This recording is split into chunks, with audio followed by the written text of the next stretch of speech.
You ever find yourself staring out at some ancient landscape and just wonder? What secrets are buried right under our feet? We're all fascinated by these ideas, right? Lost worlds, incredible civilizations that rose, fell, and were just swallowed by time, leaving behind nothing but myths. And the king of all those legends, of course, has to be Atlantis. The philosopher Plato told this incredible story about a massive naval empire that got a little too big for its britches, challenged the gods, and then, poof, wiped from the face of the earth in a single day. That story has had us hooked for thousands of years. Now look, Plato's story was almost certainly an allegory, a cautionary tale. But it gets you thinking, doesn't it? It sparks a really fascinating and very real scientific question. If a civilization just as complex as ours existed, not thousands, but millions of years ago, would there be anything left? How would we ever know? Well, that exact question actually has a name, the Silurian Hypothesis. It's this brilliant thought experiment that moves past the myths and legends and dives right into the hard science, geology, chemistry, astrobiology, to ask a pretty wild question. Are we really the first industrial show on this planet? It was put forward by some serious heavy hitters, astrophysicist Adam Frank and NASA climate scientist Gavin Schmidt. And here's the fun part. They named it after the Silurians from the TV show Doctor Who, an ancient reptilian species that supposedly evolved on Earth millions of years before humans. So yeah, it's a playful, nerdy nod to a very serious question. So it is absolutely crucial to keep these two ideas separate. Atlantis is a story, a philosophical lesson wrapped in a myth. The Silurian Hypothesis, that's a scientific question. It doesn't claim a lost civilization existed. It just asks, what would the evidence even look like if one had? It's a huge difference. And that question sends us on this incredible hunt through what's called deep time. We're searching for geological ghosts. If some other civilization was here, the evidence wouldn't be statues or ruins. It would be these tiny, subtle signatures buried deep in layers of rock. So, how would you even find something like that? The debate is fascinating. On one side, the skeptics point out, hey, we haven't found the obvious clues, right? No giant depleted mines, no massive chemical pollution spikes in the rock layers. But the counterarguments are just as strong. What if their ruins are buried under a mile of ice in Antarctica, or at the bottom of the deepest oceans, places we've barely even looked? What if they used clean energy? And then you have the biggest problem of all, time.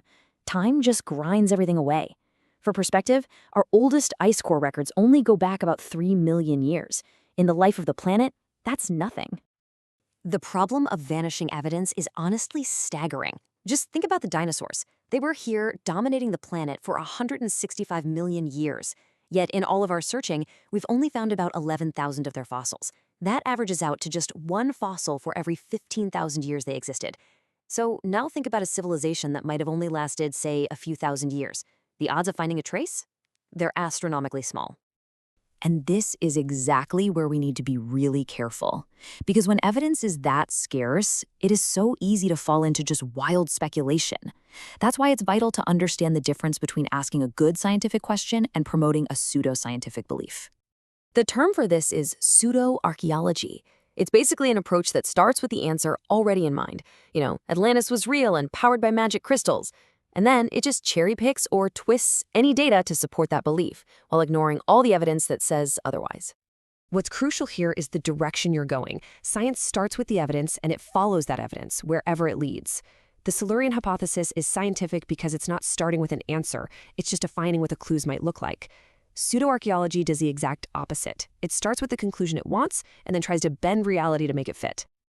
Maybe the most powerful part of this whole thing isn't what it says about the past. It's what it forces us to ask about ourselves.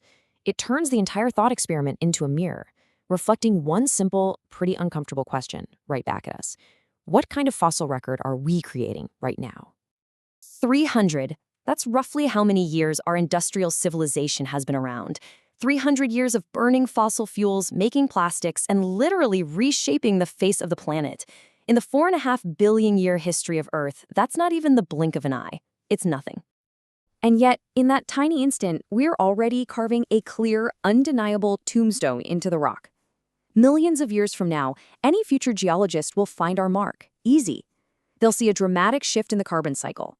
They'll find a literal layer of our plastics and chemicals everywhere.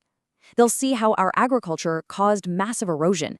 And they might even find a spike of weird radioactive stuff, a permanent signature from our nuclear age. We are the ancient civilization for the future. And that really gets to the heart of this thought experiment. This quote from Adam Frank says it all. The Earth is going to be fine, it will recover, and life will absolutely go on. The real question is whether we will. The geological signature we're leaving behind is the record of a civilization pushing its own planetary life support systems right to the brink. So whether or not we ever find geological ghosts from the past, the Silurian hypothesis gives us this incredibly profound and urgent perspective. It forces us to look at our own world and wonder, if our civilization just vanished tomorrow, what story would our rocks tell? Would it be the story of a species that burned incredibly bright and incredibly fast before just extinguishing itself, or one that actually figured out how to live sustainably? That is the question we are answering, right now, every single day.